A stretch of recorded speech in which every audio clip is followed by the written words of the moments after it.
పైసలు వెళ్తలేవని నేను నిన్న బ్యాంకు పోయినా. లైన్ పెద్దగానే ఉంది, నాకు ఒక టోకెన్ ఇచ్చిండు.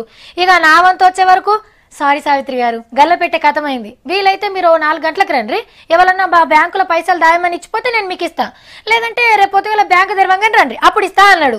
ఇక నాకు ఎక్కలేని కోపం వచ్చింది. ఏంటి సారు, ఎంతసేపు లైన్లో నిలబడాలా, నా పైసలు నాకేమంటే మీరు ఏదేంటో చెప్తున్నారేంది అని గట్టిగా అడగవేనా. హలో హలో మేడం, ఒక పరాగ్ మొదలు గోడగ్గా బోర్డు ఉంది, దాన్ని చదువుకో అని అన్నాడు. మరి ఆ బోర్డు మీద ఏమున్నదంటే, ఆంధ్ర బ్యాంకుకు స్వాగతం. ముందుగాల ముఖ్య గమనిక, బ్యాంక్ ఆఫీసర్లతో దురుసుగా ప్రవర్తించినా, మర్యాద లేకుండా మాట్లాడినా 3 ముఖ్యమైన సెక్షన్ల కింద కేసులు పెట్టబడును.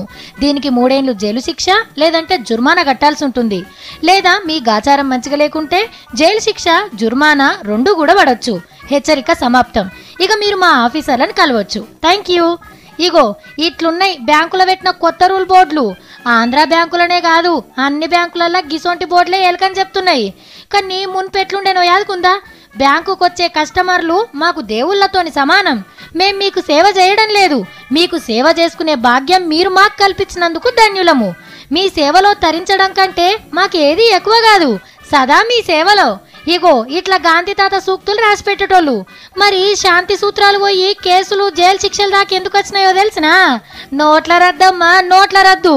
సరిపోను పైసలు ఇవ్వకపోవుడు, ఏటీఎంల పైసలు రాకపోయే వరకు పబ్లిక్ అంతా గరమైతుర్రట ఆఫీసర్ల మీద. అగో గందుకే కొత్తగా గీ రూల్ తెచ్చిరన్నట్టు.